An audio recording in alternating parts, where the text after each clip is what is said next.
नमस्कार, कसे आहेत सगळे? मजेत ना? असायलाच हवं. आज तुम्हाला दाखवणार आहे कोलमीचं लोणचं. तर हे बघा, इथे मी ही कोलमी घेतलेली आहे. थांबा, मी हे पाणी काढून आणून दाखवते तुम्हाला.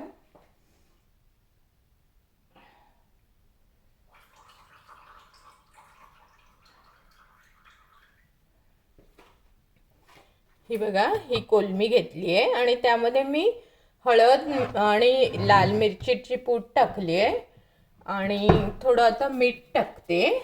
हे बघा, तर लोणचं करायचं म्हणून जरा जास्त मीठ टाकायचं आणि हे सगळं असं ह्याला चोळून घ्यायचं. सगळ्या कोलमीला हे असं छान चोळून लागलं पाहिजे. हे बघा, असं जरा तिखट झणझणीतच झालं पाहिजे म्हणून जरा जास्त मसाला घालायचा आणि मीठ पण जरा जास्त घालायचं, म्हणजे हे लोणच्यासारखं झालं पाहिजे म्हणून. बाकी याच्यात काहीच घालायचं नसतं.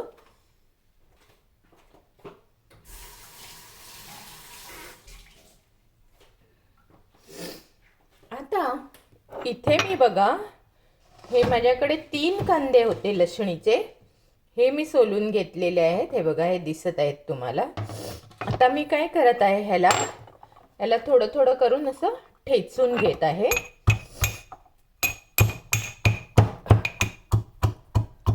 इथे ठेवते म्हणजे मग ते ठेचलं जाईल बरोबर. तुम्हाला हवं तर तुम्ही मिक्सरमध्ये पण घालून थोडंसं हे करू शकता. मी दाखवते तुम्हाला कसं करायचं ते. ह्याच्यामध्ये खेळत बसण्यापेक्षा आपण मिक्सरमध्येच करूया.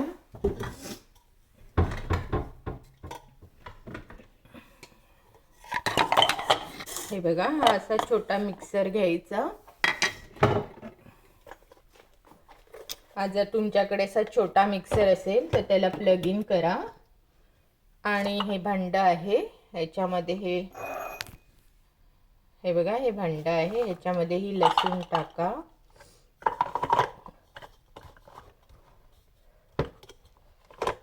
ते आधी काढून घेते लसूण. हे भांडं आधी छान बसवून घेते. हे बघा, आणि ही लसूण सगळी टाकते.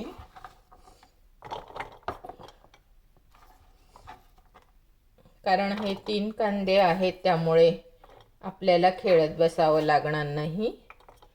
हे बघा, आणि आता ह्याला असं करून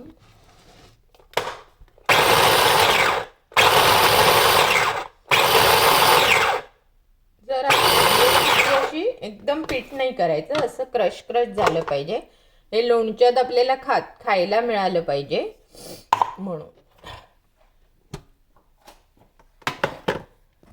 आता काय करायचं, हे बघा, इथे हा एक तवा घेते आहे, तवा ठेवत आहे.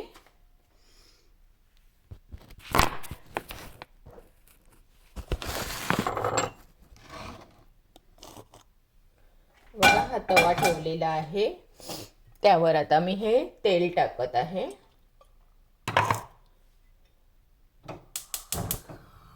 तेल जरा जास्तच टाका, म्हणजे लोणचं आहे हे, भाजी नाही आहे. लोणच्यासारखं आपल्याला खायचं आहे आणि तेल पूर्ण तापलं पाहिजे, काही घाई नाही करायची.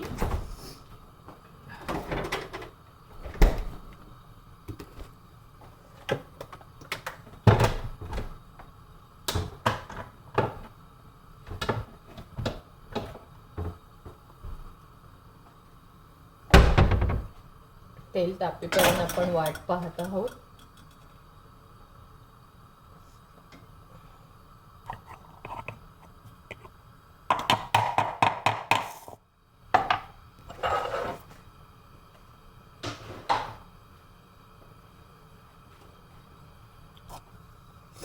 हे बघा, आता तेल तापलेलं आहे, तेव्हा तुम्ही आता ह्याच्यामध्ये ही लसूण टाकायची. पूर्ण लसूण ह्याच्यात टाकून द्या.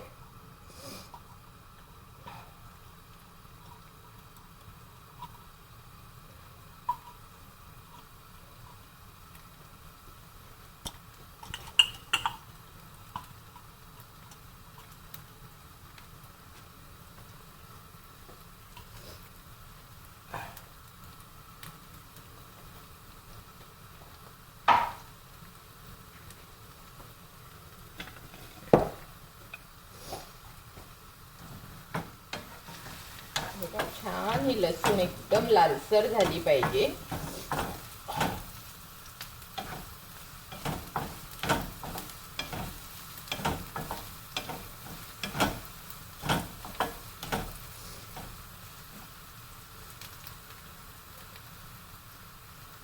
दिसत असेल तुम्हाला, ही बघा ही लसूण इथे छान लालसर बनवत आहे ह्याला.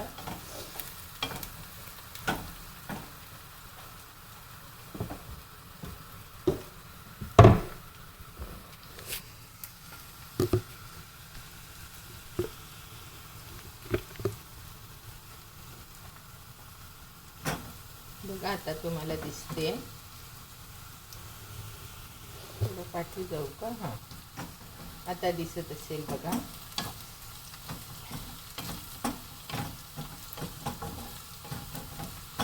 छान लाल लसूण झाली पाहिजे, असाच मस्त सुगंध सुटला पाहिजे लसणीचा. मी पुन्हा तिला कोलमी बरोबर पण शिजवायचे, पण कोलमी आपली लगेच शिजते, म्हणून ही लसूण जरा अशी छानपैकी शिजवून घ्यायची. पूर्ण लालसर झाली पाहिजे. जवळजवळ लसणीच्या डबल कोलमी घालायची, पण लसूण सुद्धा त्यामध्ये एवढंच महत्त्व आहे, म्हणून त्याला आपण कोलमीचं लोणचं म्हणतो.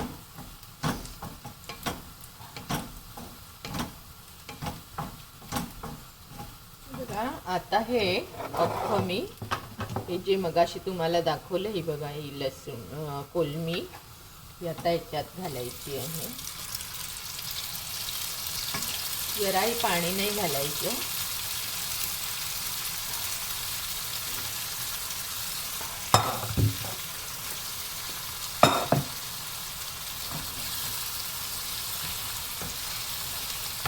छान ह्या लसणीमध्ये ही कोलमी अशी मिक्स करून घ्यायची.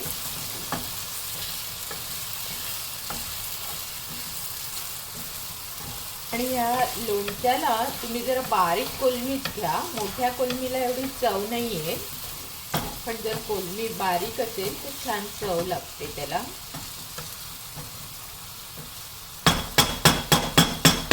चमचा घेते.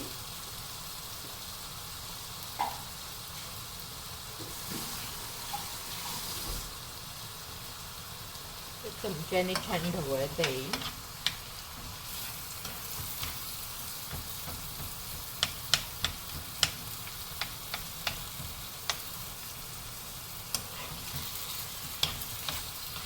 चांगली शिजली पाहिजे कोलमी.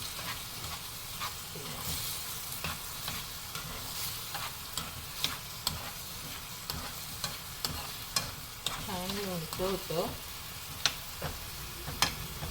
तर कोलमी मात्र सगळी शिजली पाहिजे, कुठेही कच्ची राहता कामा नये. त्याने काय होतं, एकतर तुम्हाला चव नाही लागणार, आणि सेकंड थिंग म्हणजे कच्ची कोलमी खाऊन आपल्या पोटाला पण ती बाधक ठरू शकते. म्हणून कोलमी मात्र अगदी पडताळून पहा की सगळी कोलमी शिजली आहे की नाही. एकूण एक कोलमी शिजली पाहिजे. ही बघा मस्त लसणामध्ये ती आता मुरली आहे. सगळ्या कोलमीचा चेंज होतो कलर, त्यामुळे तुम्हाला कळतं की लोणचं रेडी आहे की नाही. अजून आपला कलर चेंज नाही झाला आहे, पाणी पण थोडं आहे बघा. हे थोडं आटलं पाहिजे पाणी, पण याचा खार सुद्धा झाला पाहिजे ना, म्हणून थोडं आता बघते जरा चव घेऊन. अजून मीठ लागेल मला वाटतं, कारण हे लोणचं आहे ना, म्हणून मीठ घालते आणि थोडा मसालाही घालते. जरा तिखट जरा झणझणीत करूया, पण तुम्ही तुमच्या घरी जे कसं लागेल काय त्याप्रमाणे बघायचं आहे. लसूण तर आपली खूप झालेली आहे, लसूणमुळे सुद्धा तिखट होण्याची शक्यता असते, त्यामुळे प्रमाणातच तुम्ही मसाला घालू शकता.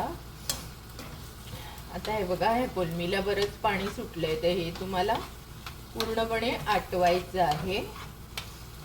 आणि आता तुम्ही काय करायचं, ह्याच्यामध्ये लिंबाचा रस किंवा ही अशी बाटली मिळते, त्यातली बाटली घेऊन तुम्ही त्याच्यामध्ये भरपूर रस घालायचा आहे, निदान 2-3 लिंबांचा रस घालायचा. तर ते आंबट तिखट खारट असं छानपैकी लोणचं बनतं. ते बघा, आता ह्याला मी असं छान लिंबाचा रस घालून ढवळत आहे. आणि आता मग परत ह्याची चव घेऊन बघायची. वाव, एकदम अप्रतिम झालेलं आहे. किती सुंदर झालंय बघा. आणि कलर बघा, जर हटवा ह्याला म्हणजे ते सगळं त्या कोलमीमध्ये मिक्स होईल आणि छान आपलं लोणचं रेडी आहे. आणि बघा, आता ही सगळी कोलमी अशी गोल झालेली आहे, त्यामुळे ही मस्त शिजलेली आहे. ही बघा अशी दिसत आहे तुम्हाला. परफेक्ट, काहीच नको आता. एकदम छान लोणचं झालेलं आहे. आणि आता काय करायचं, लोणच्यात आपण तेल घालतो की नाही, तसंच ह्यामध्ये गॅस बंद करायच्या आधी थोडं तेल घालायचं असं वरतून. म्हणजे काय होतं, ते गरम गरम तेल त्या उकळण्यामध्ये असं मस्त कोलमीमध्ये आणि ह्याच्यात जातं. आणि हे लोणचं तुमचं फ्रीजमध्ये अगदी महिनाभर राहू शकतं, पण बाहेर सुद्धा 8 दिवस राहू शकतं. तर हे बघा, अशा प्रकारे हे लोणचं तुम्ही बनवायचं. आणि जर माझ्या चॅनलवर नवीन असाल तर मला लाईक, शेअर, सबस्क्राईब करायला विसरायचं नाही. आणि हो, कुठच्या देशातून तुम्ही पाहत आहात ते पण सांगायचं बरं का, म्हणजे मला तुम्हाला आभार मानता येतील. बाय.